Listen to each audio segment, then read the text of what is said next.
January 1947. The war had been over for nearly 2 years, but no one had told the boy hiding in the forest. In the frozen belly of Germany's Black Forest, 14-year-old Karl Weber crouched inside a hollow log half buried beneath snow and moss. His breath came in ragged bursts that clouded in the icy air. Each exhale looked like smoke rising from a dying fire, a ghost of warmth that didn't reach his bones. His hands, blistered and cracked, held tight to a rusted Mauser rifle. The wood was splintered, the bolt jammed with grime, but he clung to it as if it were the last thread tying him to the world he once knew.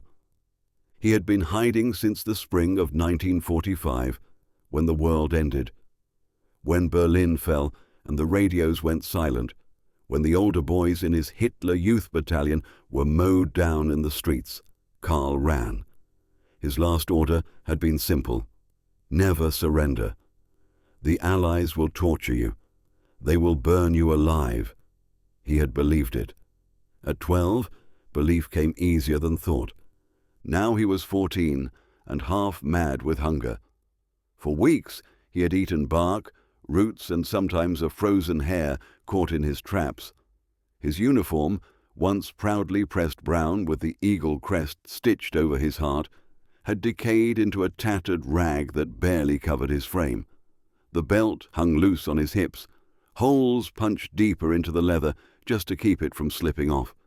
His face was hollow, eyes sunken and ringed with frostbite scars. He looked like a ghost, haunting the ruins of a war that had forgotten him. That morning he heard them, voices in the distance, English. Laughter carried on the cold wind. The sound froze him more than the snow ever could. He dropped to his knees, pressing himself against the earth, listening. He had heard those voices before, in his nightmares. His instructors at the Hitler Jugend camp had shown them films. Allied soldiers bayoneting prisoners, burning German villages, shooting women who begged for food. They are not men, his squad leader had told him. They are beasts. If they find you, they will carve the swastika into your skin and hang you from a tree. Karl believed every word. He had seen enough horror to know monsters existed. He crawled deeper into the hollow, rifle clutched to his chest, heart hammering so hard it seemed to echo through the frozen wood.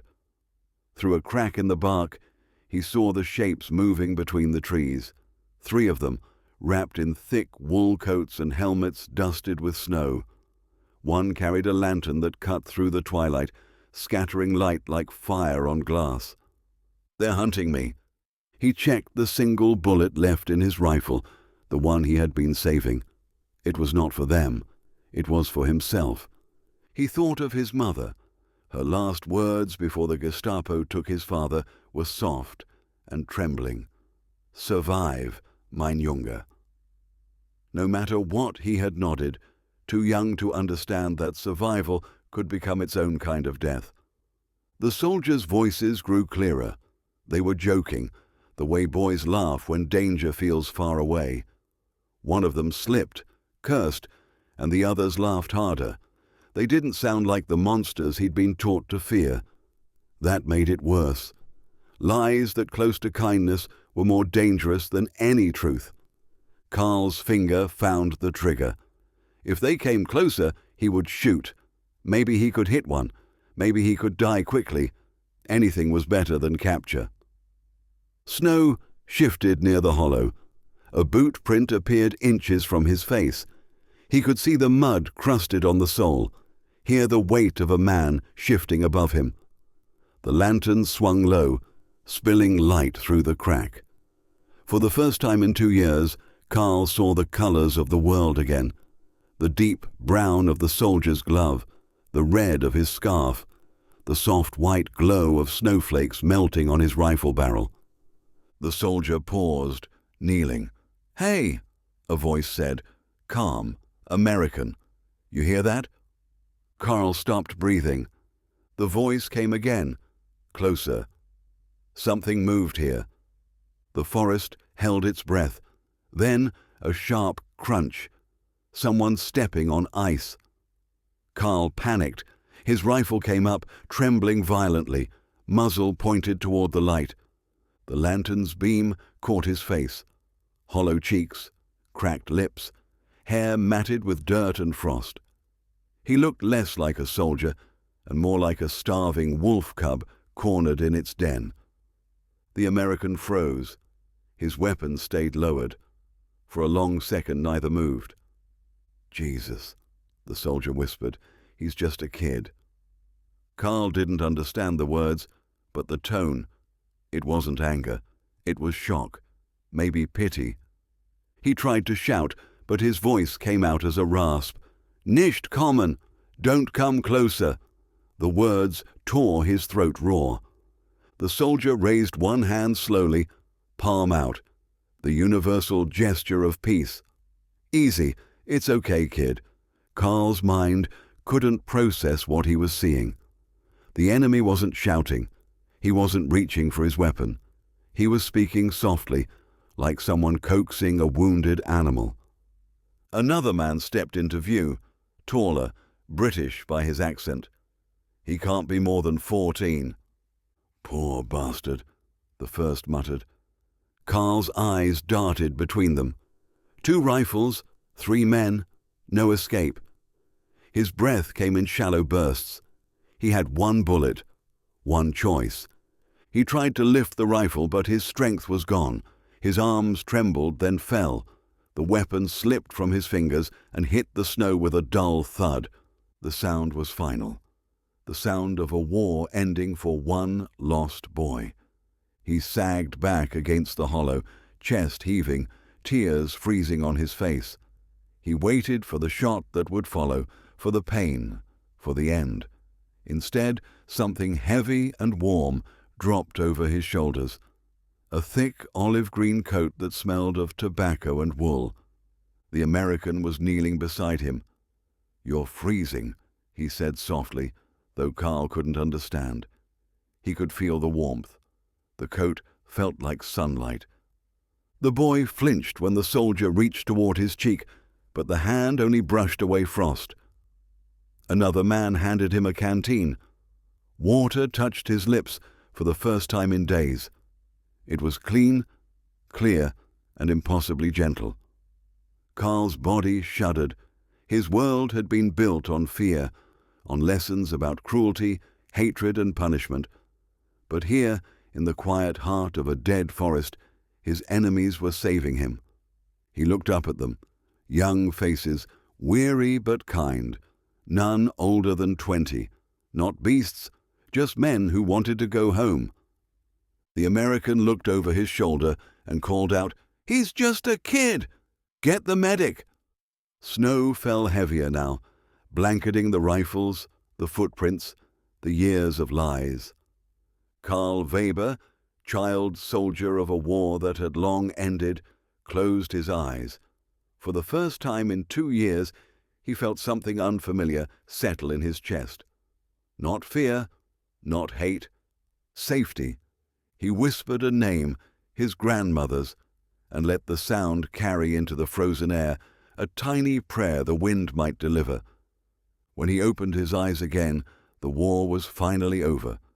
The forest had gone silent after the gun slipped from Karl's hands. For a long, heavy moment, no one moved.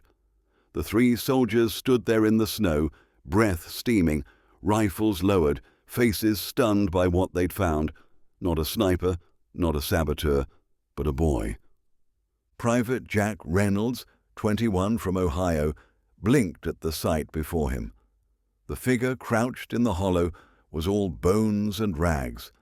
The insignia on the sleeve, once the mark of the Hitlerjugend, hung in tatters. The boy's face was gray from cold, his lips cracked, eyes wide with the feral panic of an animal cornered too long. Reynolds had seen men starve before, but never someone so young. "Christ," muttered Corporal Davies, the Brit, his voice thick with disbelief. "He's just a child."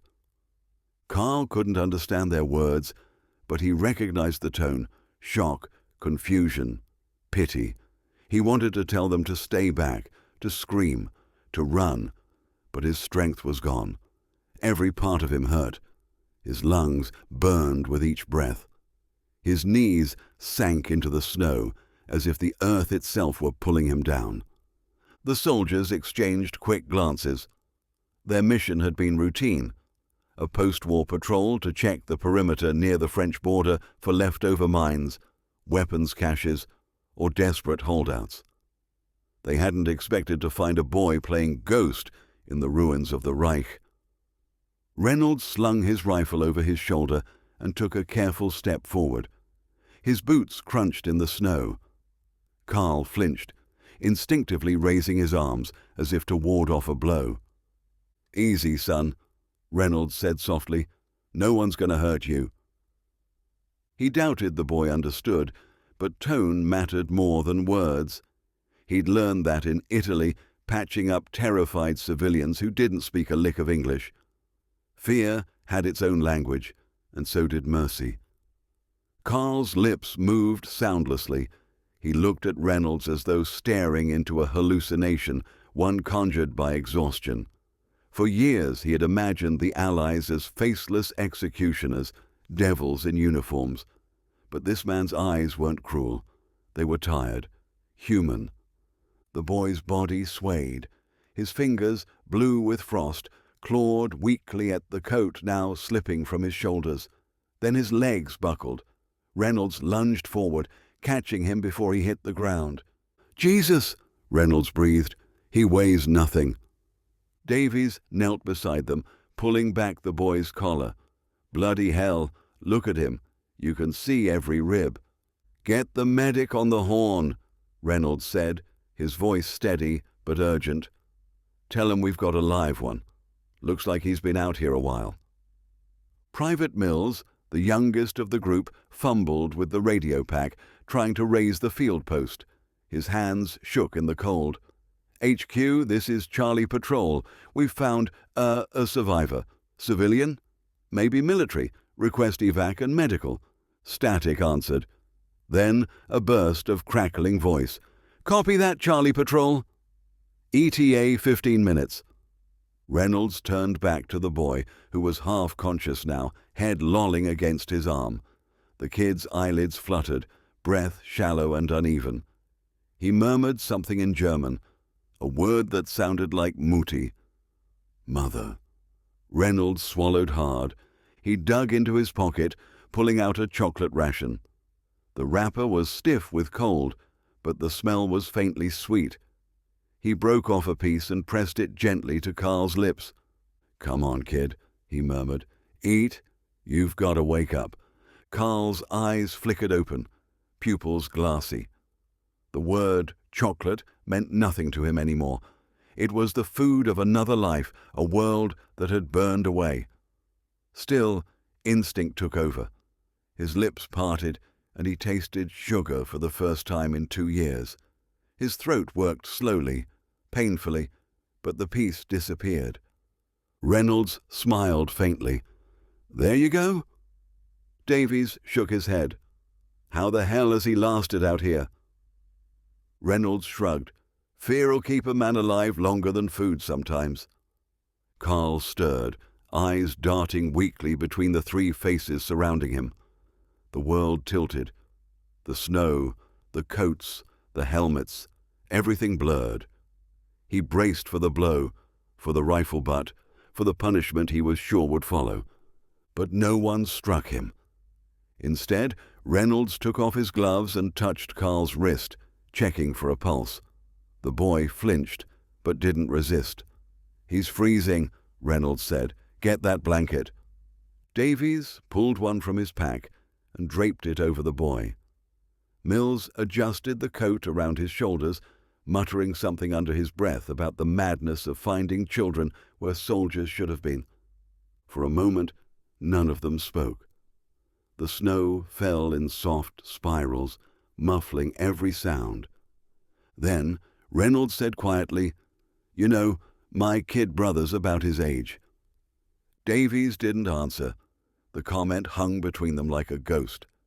Karl, half-conscious, heard the tone but not the words.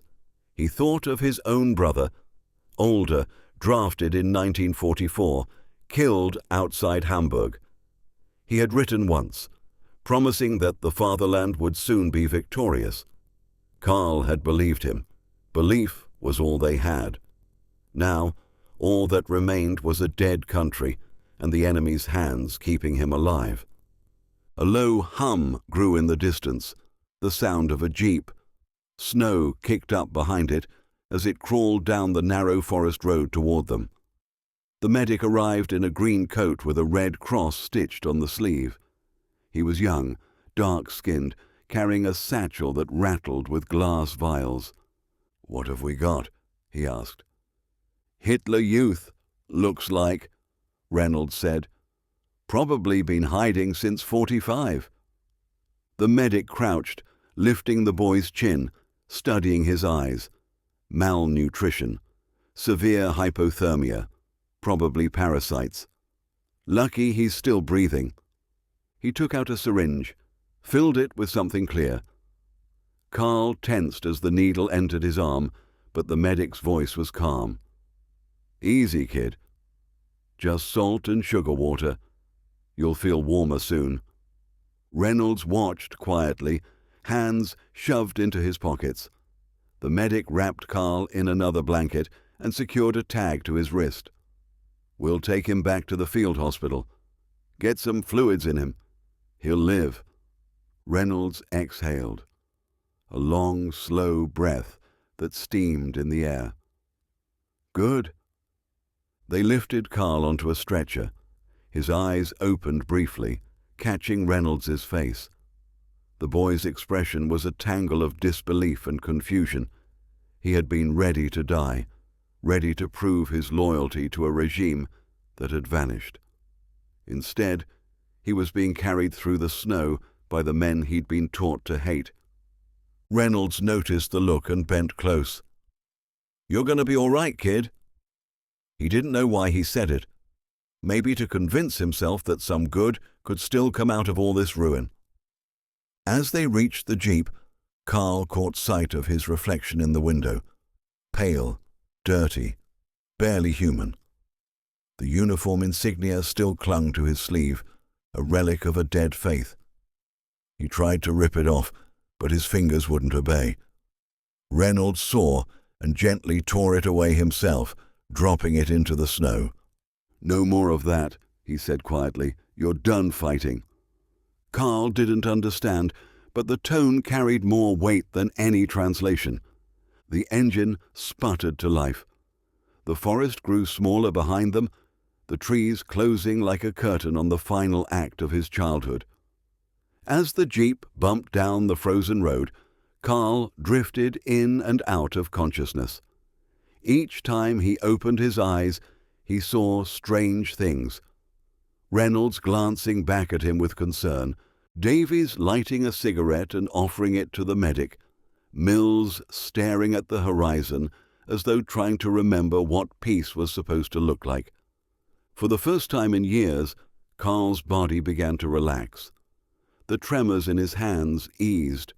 The warmth from the blankets seeped into his skin. He did not know that these men had once stormed beaches, buried friends, and seen their own nightmares in the snow. To him, they were just voices, strange, foreign, and impossibly gentle. When the convoy reached the edge of the forest, the medic leaned over him. "You're safe now," he said, not knowing the boy couldn't understand.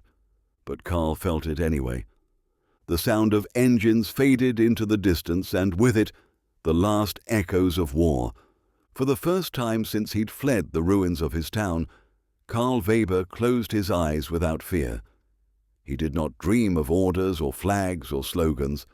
Only the warmth of the coat still wrapped around him, smelling faintly of tobacco, sweat, and something he hadn't known in a very long time. When Karl Weber opened his eyes again, he wasn't in the forest anymore. The walls around him were white, the air smelled of disinfectant, and warmth pressed against his skin like sunlight through glass. For a few seconds he didn't move. His body didn't know what safety felt like anymore. The bed beneath him was soft, too soft. He'd spent 2 years sleeping on dirt and bark. Now there were clean sheets, a blanket, and a pillow that smelled faintly of lavender. He flinched when someone approached. Footsteps measured, deliberate. "Guten Morgen," said a woman's voice. The words were careful, foreign. "You are awake." Karl turned his head slowly. The woman standing beside his bed wore a nurse's uniform and a red cross pinned neatly at her chest.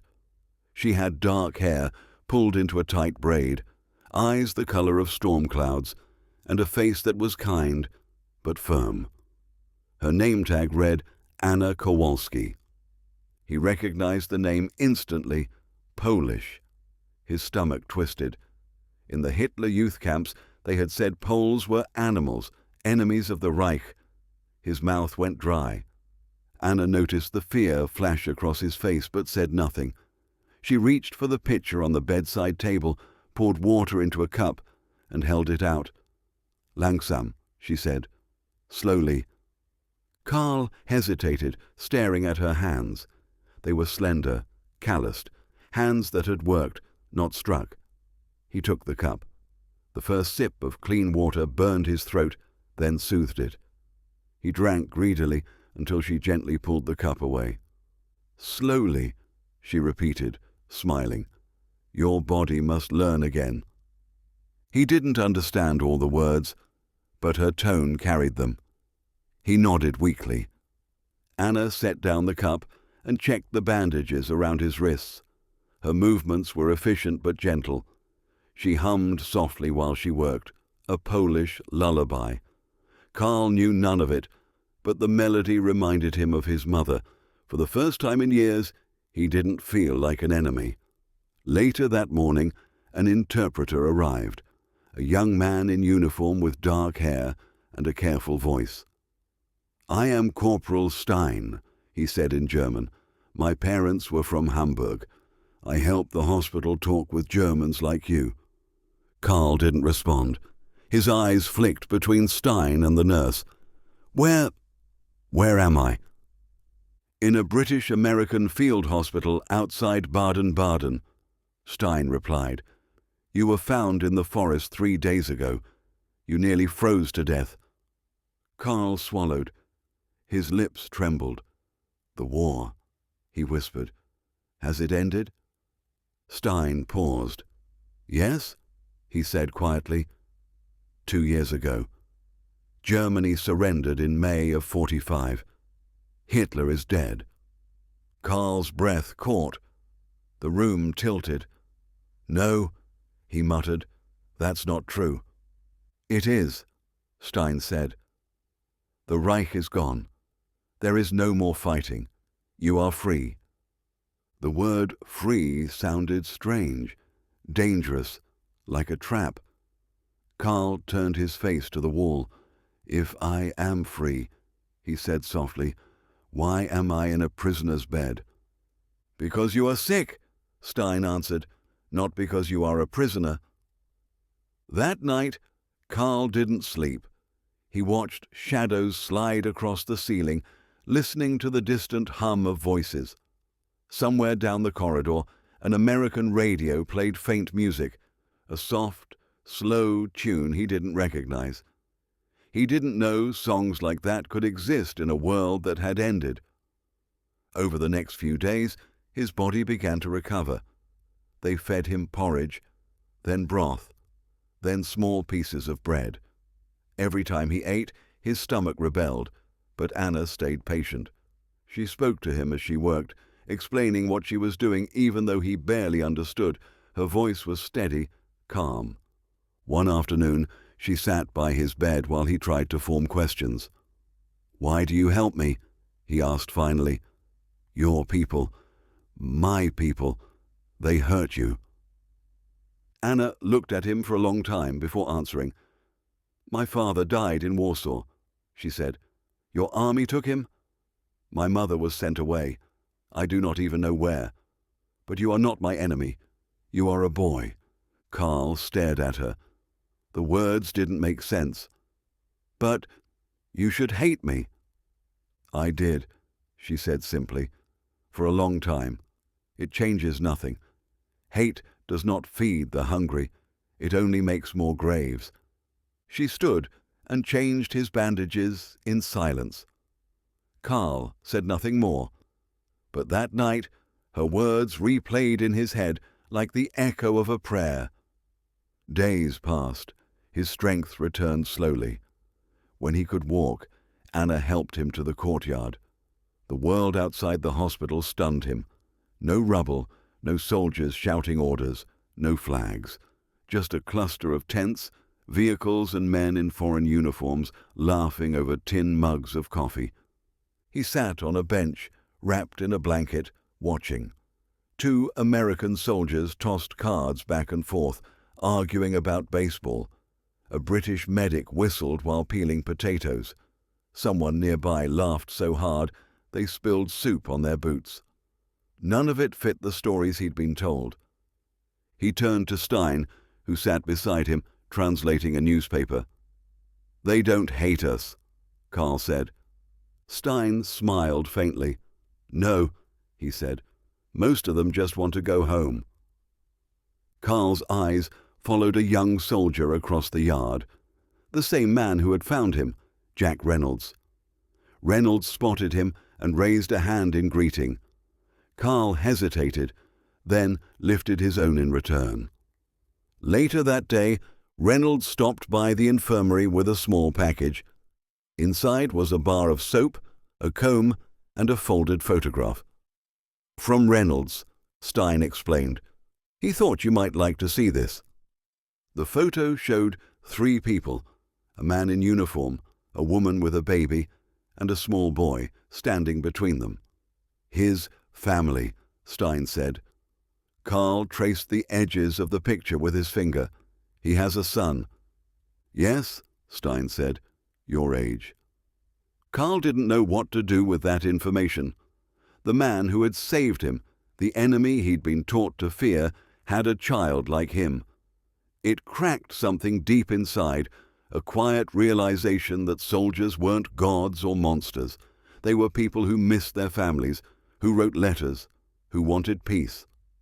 That evening, Anna found Karl staring out the window at the sunset. "You think too much," she said gently. He turned toward her. "Everything I learned was a lie." Anna nodded. "Then learn again." "How?" She smiled. "Start small. Say thank you." Karl hesitated, then said it, rough, awkward but sincere. "Danke." Her eyes softened. "There. You are learning already?" Over the following weeks, Karl watched the camp more closely. The Americans worked alongside Germans, rebuilding bridges and clearing mines. Trucks brought food to nearby villages. He heard Stein explain that the Allies weren't destroying Germany. They were rebuilding it. Schools were reopening. Farmers were being given tools again. One morning, a group of children from the village came to the gate, giggling as they handed flowers to the nurses. Karl stood by the window, watching. Anna caught his gaze and nodded toward the door. "Go," she said. He walked out slowly, uncertain, barefoot on the cold ground. The smallest child, a girl with braids, offered him a white daisy. He took it with trembling hands. The petals were soft against his skin. He looked back at Anna. She smiled. "You see," she said quietly, "life begins again." That night, Karl wrote his first words on paper since the war. "I thought they were monsters. They were men. I thought mercy was weakness. It is strength." The next morning, Reynolds came to visit before being transferred. He sat at Karl's bedside, the same coat still missing one button, the one he'd torn off to use as a tourniquet for Karl's wrist weeks earlier. "You'll be all right now," Reynolds said through Stein. "When you're strong enough, we'll find where you came from. Maybe your family." Karl nodded. "Why did you help me?" he asked softly. Reynolds paused. "Because someone once helped me," he said, "and because this war took enough from both of us." When he left, Karl watched him disappear into the winter light. The same man who had carried him out of hell, now vanishing into the quiet peace that followed it. For the first time, Karl realized that the world he'd been taught to die for had already vanished. And maybe, just maybe, something better was taking its place. He stood by the window long after Reynolds was gone, breathing air that no longer smelled of fear. He was still weak, still uncertain, but he was learning. To eat, to speak, to trust. He was learning at last how to be alive. The snow had begun to melt when Karl finally spoke the name of his village. For weeks the nurses and translators had asked where he came from, but he always shook his head. He didn't remember, he said. The truth was, he was afraid to remember. The war had stolen too much already. Returning to the past felt like walking into fire. But one afternoon, while Anna was changing his bandages, she said gently, "You're strong enough now, Karl. You should go home." He looked at her for a long moment, then whispered the name. Hinterdorf. A tiny place tucked into the hills east of the Rhine, barely a dot on any map. Within days, the officers arranged transport. The village lay within the American zone, so permission came easily. When the jeep was ready, Private Jack Reynolds appeared at the hospital gate, bundled in his worn coat, smiling like an older brother. "He asked to go with you," Anna told Karl through the interpreter. "He says he started this journey. He'll finish it." Karl nodded. He didn't know how to say thank you in a way that carried the weight he felt, so he simply saluted, awkward and sincere. They left at dawn. The jeep rumbled through valleys still scarred from artillery fire. Roofless farmhouses leaned against the wind like broken teeth. Smoke curled from the chimneys of homes rebuilt with scavenged wood and determination. The road wound past craters, rusted tanks, and fields that had once been battle lines. Karl sat beside Reynolds in silence. The soldier drove with one hand, the other resting loosely on the wheel, eyes fixed on the horizon. Every so often he glanced over at the boy, but said nothing. They both knew words couldn't soften what they were going to find. When they reached Hinterdorf, the village looked like it had been erased and rewritten by war. Half the homes were gone, blackened shells where families once lived. The church steeple had collapsed, its bell buried in the rubble. Children played in the mud near a pump well, their laughter sharp and out of place in the silence that hung over everything. Reynolds stopped the jeep. "This it?" Karl didn't answer. He was already walking, boots crunching over gravel and glass. The house at the end of the lane, or what was left of it, had been his family's. The roof was gone, the front door missing. Only two walls stood, propped together like the memory of a home. He stepped inside. The floor was covered in ash. His mother's iron kettle lay cracked beside the hearth. His father's chair was gone, replaced by a pile of charred wood. Everything else was unrecognizable. The war had burned it all. He felt his throat close. The silence was unbearable. Reynolds followed quietly, removing his helmet, as if stepping into a church. "Anyone alive?" he asked softly. Karl's eyes darted toward the field behind the house. There, tucked beneath a leaning shed, a thin wisp of smoke rose from a crooked chimney pipe. Without a word, he ran.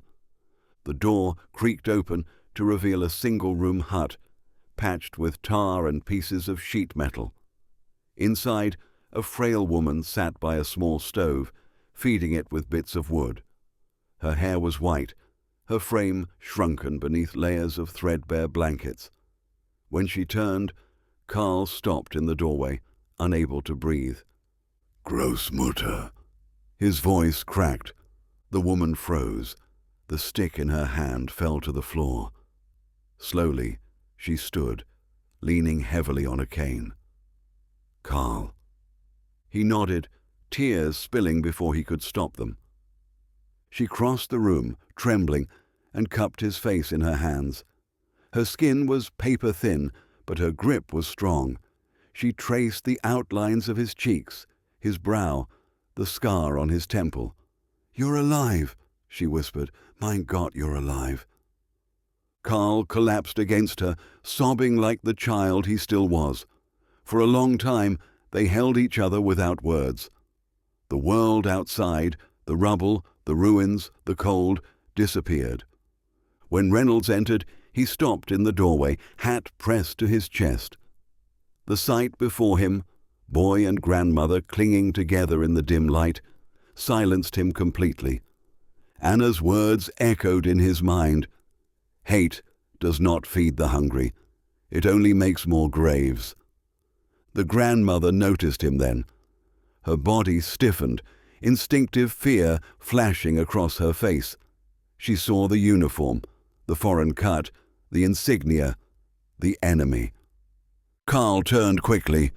"Großmutter, nein," he said. "He helped me. He saved me." The old woman hesitated. Her eyes flicked between them, her grandson, alive and shaking, and the soldier standing awkwardly in her doorway. Then, slowly, she nodded. Reynolds cleared his throat. "Ma'am," he said quietly, not expecting her to understand, "you got one hell of a grandson." She didn't need translation. The tone was enough.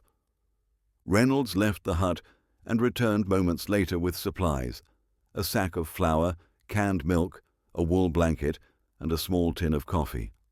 "From the hospital," he told Karl, "and from me." They spent the afternoon repairing what was left of the roof. Reynolds climbed onto the rickety beams, hammering wood scavenged from the jeep's cargo. Karl worked beside him, passing nails, holding planks steady. For hours they didn't speak. The rhythm of rebuilding said everything that words couldn't.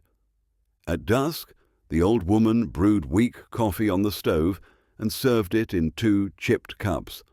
She placed one in Reynolds's hands, her fingers trembling. "Danke," she murmured. It was the first time she had ever spoken to an Allied soldier, the first time she'd ever thanked one. Reynolds bowed his head slightly.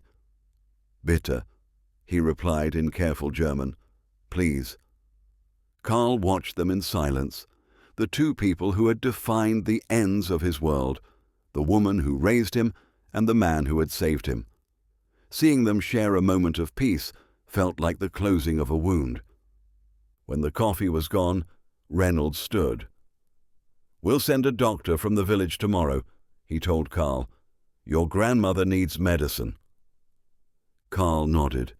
"You've done enough," he said softly, "more than anyone." Reynolds smiled faintly. "You can pay me back by growing upright." Outside, the air smelled of thawing earth and wood smoke. The forest that had once been Karl's prison now looked different, less like a graveyard, more like home. Reynolds loaded his gear into the jeep. The grandmother came to the doorway, her grandson beside her. She looked at the soldier for a long time, then reached out and touched his arm. Her hand lingered there, thin and trembling, but steady. No translator was needed. Gratitude needed no language. Reynolds placed a hand over hers and nodded once. Then he turned to Karl. "You take care of her," he said. "I will." Reynolds hesitated. "You know," he added, "when we found you, I thought you'd never see this place again." "Guess I was wrong." Karl smiled, a small, unsteady smile, but real. "You were right to come with me," he said. "I needed to see." "See what?" "That the world can still be kind." Reynolds didn't answer. He started the engine. The jeep rumbled to life, headlights slicing through the dusk. As he drove away, Karl and his grandmother stood in the road, waving until the vehicle disappeared behind the hills. That night, they sat by the stove together. Karl told her pieces of his story: the cave, the soldiers, the hospital, the nurse from Poland who sang lullabies. She listened in silence, occasionally nodding, occasionally weeping. When he finished, she reached out and took his hand. "You came back different," she said quietly. He looked into the flames. "Yes," he said, "because they were different than we were told." She squeezed his hand. "Good. Then maybe there is hope." Outside, the wind carried the smell of spring through the broken walls. The world was still in ruins, but something small and bright had survived. Mercy, passed from stranger to stranger, across borders and battle lines. Karl fell asleep that night beside the fire, his grandmother's breathing steady beside him. The coat Reynolds had given him lay folded near his head, still carrying the faint scent of tobacco and soap. He dreamed not of the forest, nor of war, but of rebuilding. Hands steady, boards fitting into place, roofs patched against the rain. For the first time in years, his dreams were not of survival. They were of living. Time softened the edges of war, but it never erased them. The years passed like slow tides, washing over the scars of a country trying to remember how to breathe again. By the early 1960s, Germany was no longer a graveyard of rubble. It was rebuilding, humming with the sound of factories, trains, and children's laughter. And among those children was a teacher named Karl Weber, a man who had once lived like a ghost in the Black Forest. He never wore a uniform again. His classroom was small, bright, and filled with books instead of propaganda. On the wall above his desk hung a single relic of his past: an olive-green army coat, faded, patched, and framed in glass. The same coat that had been wrapped around him by Private Jack Reynolds the day he was found in the snow. The fabric had yellowed with time, but to Karl it remained sacred. He began each school year the same way. On the first day, as the students fidgeted in their seats, he would point to the coat. "You see that?" he'd say, his voice quiet but steady. "That coat belonged to a man who could have shot me. Instead, he saved my life. That is the only reason I am standing here today." The students always fell silent. Most had grown up in peace. The war to them was distant, something in books or their grandparents' stories. But when Karl spoke, it became real, not through blood and fire, but through a lesson about mercy. He told them about the lies he'd believed as a boy, that enemies were monsters, that surrender was shame, that compassion was weakness. Then he told them how those lies had died the day a stranger had given him water, food, and warmth instead of bullets. "I learned something in that forest," he'd say. "Hatred can keep you alive, but it cannot make you human. Mercy can." The story became a ritual. Some students wept quietly. Others asked questions. What happened to the soldier? Did he survive? Did you ever see him again? Karl always smiled at that. "Yes," he would say, "but not for a long time." Decades after the war, he began writing letters, first to the Red Cross, then to American Veterans Associations, searching for any trace of Jack Reynolds. He didn't know if the man was alive, or even if he would remember him. But the answer came one spring morning in 1972, in the form of a letter with an Ohio return address. "Dear Mr. Weber, of course I remember you. You were the boy in the snow. I never forgot." Karl read the words again and again, his hands shaking. Inside the envelope was a photograph. Reynolds, gray-haired now, standing outside a small grocery store in a quiet American town. smiling in front of a sign that read, Reynolds and Sons Market. 3 months later, Karl boarded a plane for the first time in his life. The flight from Frankfurt to New York felt unreal. He carried only a suitcase, a small gift for Reynolds's family, and a copy of the photograph that had started it all. When he arrived in Ohio, Reynolds was waiting at the airport, older, heavier, but with the same calm in his eyes. For a second, neither man spoke. Then Reynolds stepped forward, extended his arms, and pulled Karl into an embrace. "Welcome home, kid," he said softly. Karl laughed through tears. "Home," he repeated. "Yes, I think maybe this is." For a week, they talked for hours at the kitchen table, about the forest, the hospital, the years since. Reynolds's wife cooked for them, and his children listened, spellbound, as the two men pieced together their shared history from opposite sides of the same war. On the third evening, Reynolds took Karl to his store. He pointed to a small patch of fabric framed above the counter, a torn sleeve bearing the same insignia Karl once wore. "Found it years later," Reynolds explained. "I kept it to remind me what happens when we stop seeing people as people." Karl stared at the patch for a long moment, then nodded. "We both kept reminders," he said. They spent the last night sitting on the porch, watching the sunset burn over the Ohio cornfields. "You know," Reynolds said, "I never thought I'd see peace last this long." "Maybe that's the miracle." Karl looked at him. "Peace doesn't just happen," he said. "Someone has to choose it." Reynolds smiled. "Yeah, guess we both did." When Karl returned to Germany, he carried something invisible with him. Not guilt, not sorrow, but a quiet conviction that the world could be better if people chose to see each other as human first. He lived the rest of his life teaching that principle. In history lessons, he replaced dates and battles with faces and names. He spoke about the cost of dehumanization, about how every war begins with someone deciding another person isn't worth mercy. And every year, when he finished telling his story, he ended with the same words: "Hatred is easy, revenge is easier. But compassion takes courage, and courage is what makes peace." In 1985, on the 40th anniversary of the war's end, Karl was invited to speak at a reconciliation event in Bonn. Former soldiers, survivors, and diplomats from across Europe attended. Karl stood before them, his hands trembling slightly as he unfolded his speech. "I was once a child who believed that kindness was weakness," he said.